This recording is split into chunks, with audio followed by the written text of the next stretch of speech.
ठाकरेंनी दिल्लीच्या पुढे टाहो फोडण्यापेक्षा एकदा एकनाथ शिंदे यांना फोन करावा. ते मोठ्या मनाचे नेते आहेत. जर फोन केला तर ते तुमच्या मागे सगळं सोडून उभे राहतील. हे विधान आहे शिंदे गटाचे नेते नरेश मस्के यांचं. खरं तर उद्धव ठाकरे यांची आमदारकी आता एकनाथ शिंदेंच्या हातात आहे की काय, असेही काही तर्कवितर्क लढवले जातात. अर्थात तुम्ही म्हणाल, आता कोणती आमदारकी? तर ती आहे विधान परिषदेची आमदारकी, उद्धव ठाकरे यांची. हो, खूप जणांना ही कल्पना नसेल, पण विधान परिषदेवर आमदार असताना उद्धव ठाकरे मुख्यमंत्री राहिले नाही. खरं तर ते मुख्यमंत्री झाले आणि मग विधान परिषदेचे आमदार झाले. आता उद्धव ठाकरेंच्या विधान परिषदेचा कार्यकाळ संपत आलाय, पण म्हणावं तितकं संख्याबळ महाविकास आघाडीकडे नाहीये.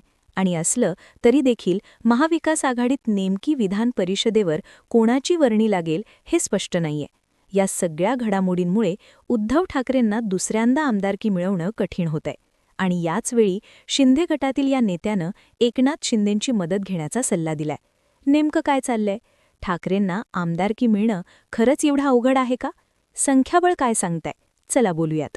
13 मे रोजी विधान परिषदेतील 9 सदस्यांचा कार्यकाळ संपतोय. यामध्ये कोणाकोणाचा समावेश आहे? तर उद्धव ठाकरे, नीलम गोरे या उपसभापती पण राहिलेत. राष्ट्रवादी शरदचंद्र पवार गटाचे शशिकांत शिंदे, अजित पवार गटाचे अमोल मिटकरी, काँग्रेसचे राजेश राठोड, भारतीय जनता पक्षाचे संदीप जोशी, दादाराव केचे, रणजितसिंग मोहिते पाटील आणि संजय केनेकर यांचा समावेश आहे. आता थोडक्यात विधान परिषदेची निवडणूक कशी असते सांगायचं झालं तर महाराष्ट्र विधान परिषदेचे एकूण 78 सदस्य आहेत. त्यातील 30 सदस्य हे विधानसभा सदस्यांमार्फत निवडले जातात. आणि सध्या होत असलेली निवडणूक ही विधानसभा सदस्यांमार्फत निवडल्या जाणाऱ्या 30 जागांपैकी 9 जागांवर होईल. निवडणुकीसाठी जितके मतदार उभे राहतील तेवढे उमेदवारांना पसंतीक्रम देता येतो. संबंधित मतदारसंख्येची मतदारसंख्या आणि उमेदवार यांच्यानुसार निवडणूक आयोग एक कोटा निश्चित करतं आणि निर्धारित कोट्याएवढी प्रथम क्रमांकाची मतं मिळणारा उमेदवार विजयी होतो. आता विधानसभेचे आमदार विधान परिषदेच्या या निवडणुकीत मतदान करतील. संख्याबळ पाहायला गेलं तर विधानसभेत एकूण 286 आमदार सध्या आहेत आणि विधान परिषदेच्या निवडणूक आयोगाच्या फॉर्म्युलानुसार एका जागेसाठी 29 मतांचा कोटा लागणार आहे. भारतीय जनता पक्ष, शिवसेना आणि राष्ट्रवादी काँग्रेस या महायुतीकडे 236 आमदारांचं संख्याबळ आहे. त्यामुळे 29 मतांचा कोटा गाठणं महायुतीसाठी अजिबात अवघड नाहीये. या गणितानुसार 9 पैकी 8 उमेदवार महायुतीत आरामात निवडून येऊ शकतात. दुसरीकडे महाआघाडीकडे 48 ते 59 आमदार, त्यामुळे या संख्येनुसार त्यांना फक्त एकच उमेदवार निवडून आणता येतो. पण परत एकदा बघा, राज्यसभेच्या निवडणुकीसारखं इथे राजकीय गणित गुंतागुंतीचं होण्याची शक्यता व्यक्त केली जाते. राज्यसभेच्या निवडणुकीत ठाकरे गटाकडे सर्वाधिक आमदार असतानाही शरद पवारांचं नाव चर्चेत आलं आणि ते पुढे आल्यामुळे त्या जागेवरून उद्धव ठाकरे यांच्या गटाला माघार घ्यावी लागली. आणि मग याचवेळी राष्ट्रवादीकडून आगामी विधान परिषद निवडणुकीत आम्ही तुम्हाला मदत करू असा शब्द दिला गेला. म्हणून ठाकरेंनी ही तडजोड मान्य केली अशी ही कुजबूज राजकीय वर्तुळात सुरू आहे. पण मग आता प्रश्न असा की महाविकास आघाडीतील जागा वाटपात जर का काँग्रेसनंही विधान परिषदेच्या जागेवर दावा केला तर मग ठाकरे गटाचं काय? ठाकरे गटाकडे सध्या 20 आमदार आहेत. त्यामुळे मित्रपक्षांच्या मदतीने जर 9 मतांची भर पडली तर त्यांचा एक उमेदवार निवडून येऊ शकतो. मात्र जर दुसऱ्या जागेचं गणित जुळवायचं असेल तर 29 मतांचा कोटा पूर्ण करण्यासाठी अतिरिक्त मतांची गरज भासणार आहे.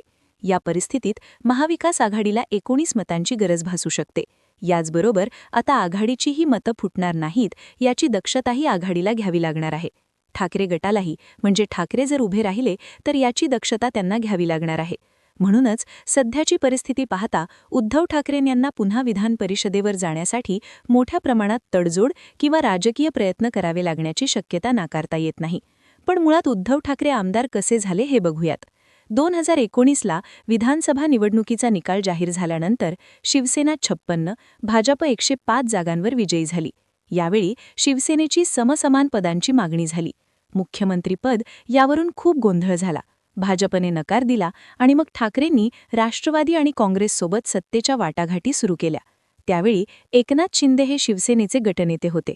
पण राष्ट्रवादी आणि काँग्रेस पक्षात वरिष्ठ नेते असल्यामुळे उद्धव ठाकरे यांनी सत्तेचं नेतृत्व करावं असा आग्रह शरद पवारांनी केला आणि उद्धव ठाकरेंनी 29 नोव्हेंबरला मुख्यमंत्रीपदाची शपथ घेतली आणि महत्त्वाचं म्हणजे त्यावेळी ते कुठलेही आमदार नव्हते. पण 6 महिन्याच्या आत त्यांना कोणत्या तरी एका सभागृहात जाणं आवश्यक होतं. पण करोना सुरू असल्यामुळे निवडणुका होत नव्हत्या. यानंतर ठाकरेंनी मेमध्ये म्हणजे 1 महिना कमी असताना फोनी करून निवडणुका जाहीर करून घेतल्या. पण त्यावेळी देखील काँग्रेसनं आडकाठी केली. पण ठाकरेंनी मीच निवडणुकीला उभा राहत नाही असं सांगितल्यानंतर काँग्रेसनं माघार घेतली आणि ती निवडणूक बिनविरोध झाली आणि ठाकरे विधान परिषदेवर आमदार झाले. पण त्यांची सभागृहातील आणि मंत्रालयातील उपस्थिती चर्चेचा विषय झाली होती. त्यामुळे त्यांच्यावर फेसबुक सरकार किंवा घरून सरकार चालवणारे मुख्यमंत्री अशी टीका त्यावेळी भाजपने केली होती. आता ही सगळी परिस्थिती पाहता उद्धव ठाकरे यांचा कार्यकाळ संपणार आहे. मग परत ते त्यांची कामगिरी आमदार असताना त्यांनी जी केली त्यावेळीची कामगिरी आणि महाविकास आघाडी सध्या त्या सगळ्याचा विचार करेल का? की मग जर महाविकास आघाडीत यावरून काही कुरबुरी झाल्या तर मग खरंच ठाकरेंना एकनाथ शिंदेंची मदत घ्यावी लागेल का? किंवा ती घ्यावी असा सल्ला मस्केंनी दिला. याबाबत बोलताना मस्के म्हणाले, उद्धव ठाकरेंनी दिल्लीच्या पुढे टाहो फोडण्यापेक्षा एकदा एकनाथ शिंदे यांना फोन करावा. ते मोठ्या मनाचे नेते आहेत. जर फोन केला तर ते तुमच्या मागे सगळं सोडून उभे राहतील. म्हणजे याचा अर्थ असा की आमदारकीसाठी जर काँग्रेस किंवा राष्ट्रवादी तयार झाली नाही तर त्या मार्गाने जाण्यापेक्षा एकनाथ शिंदेंची मदत घ्यावी आणि आमदारांचं बळ जे लागणार आहे ते तिकडून घ्यावं. एकनाथ शिंदे मदत करतील असं त्यांना सुचवायचं होतं का? आणि असं असेल तर खरंच एकनाथ शिंदेंची मदत घेतल्यानंतर ठाकरेंना आमदारकी मिळेल का?